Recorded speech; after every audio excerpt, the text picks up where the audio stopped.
নানাকে আটকে নাতনিকে যেভাবে বিয়ে করলেন কবি জসিমউদ্দিন, চলুন শুনে আসি সে গল্প। ঢাকা বিশ্ববিদ্যালয়ের শিক্ষক শফিউল্লাহ সাহেবের সঙ্গে এক দাওয়াতে গেলেন কবি জসিমউদ্দিন। সেখানে প্রথম দেখাতে প্রেমে পড়লেন নবম শ্রেণীতে পড়ুয়া এক কিশোরী। কবির বয়স যেন হুট করে 20 বছর কমে গেল। হৃদয়ে আনচান শুরু হলো। এ পর্যায়ে নানাভাবে মমতাজ নামের ওই কিশোরের দৃষ্টি আকর্ষণের চেষ্টা করলেন তিনি। মমতাজের পিত্রালয় ফরিদপুরে। তিনি তখন ঢাকায় নানা বাড়িতে থেকে পড়াশোনা করেন। মমতাজের প্রেমে জসিমউদ্দিন যখন দেওয়ানা, তখন কিশোরী মেয়েটি কি তা বলছে?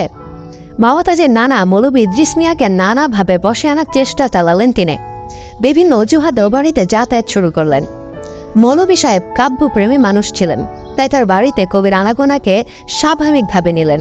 এভাবে একদিন দুই দিন করে মমতাজের ঘর অব্দি পৌঁছে গেলেন জসিমউদ্দিন এবং তাকে অবাক করে দিয়ে টেবিল থেকে খাতা নিয়ে লিখলেন, আমারে করিও ক্ষমা সুন্দরী অনুপমা, তোমার শান্ত নিভৃত আলোয়ে, তোমার খেলার বাসরে অপরাধ রবে জমা, আমারে করিও ক্ষমা। মমতাজ এবার কবির আকুতি বুঝতে পারলেন, নিজে অজান্তে তার প্রেমে ডুবে গেলেন।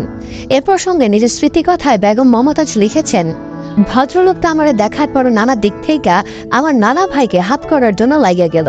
অনেককে দিয়া সুপারিশ করতে লাগলো। ওই যে আমার দেখলো, আমার রূপটা আরো মনে ধইরা নিল। কবি তো।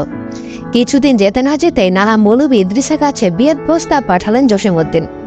এরপর মৌলভী সাহেব যখন বুঝলেন এ বিয়েতে তার নাতনিও রাজি, সে সময় তার রাজি না হওয়ার তো কোনো কারণেই নেই। কিন্তু বাদ সাধলেন মমতাজের বাবা মহিউদ্দিন উদ্দিন। তিনি কিছুতেই এই ভবঘুরে কবির কাছে মেয়ে বিয়ে দেবেন না। একে তো তার বয়স বেশি, তার উপর চেহারা কৃষ্ণবর্ণ।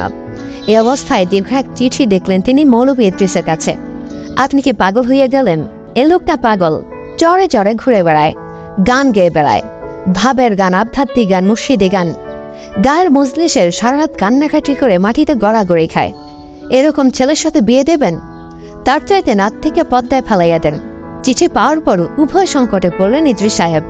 তার নিজেরও কবিকে খুব পছন্দ হয়েছিল। তাছাড়া পাত্র তখন ঢাকা বিশ্ববিদ্যালয়ের প্রভাষকও বটে। অতঃপর পাত্র সম্বন্ধে খোঁজখবর নিতে বের হলেন ইদ্রিস সাহেব। কিন্তু নিউ মার্কেট এলাকায় কবির মেসের সামনে গিয়ে ধরা খেয়ে গেলেন তিনি। তাকে ঘরে নিয়ে গিয়ে খুব আপ্যায়ন করলেন জসিমউদ্দিন। পরে বললেন, আমার কাছে নাতনি বিয়ে দিবেন কিনা কথা দিয়ে যাইতে হইব, নইলে আজকে আপনাকে ছাড়ুম না। একবেলা আটক থাকার পর নাতনি বিয়ে দেওয়ার প্রতিশ্রুতির বিনিময়ে মুক্তি মিলল মৌলভী ইদ্রিসের। ছাড়া পেয়ে বিয়ের বন্দোবস্ত শুরু করলেন ইদ্রিস সাহেব। 1939 সালে মহাসমারোহে অনুষ্ঠিত হল জসিমউদ্দিন ও বেগম মমতাজের বিয়ে। রবীন্দ্রনাথ সহ বড় বড় সাহিত্যিকই সে বিয়েতে শুভেচ্ছা বার্তা পাঠিয়েছিলেন।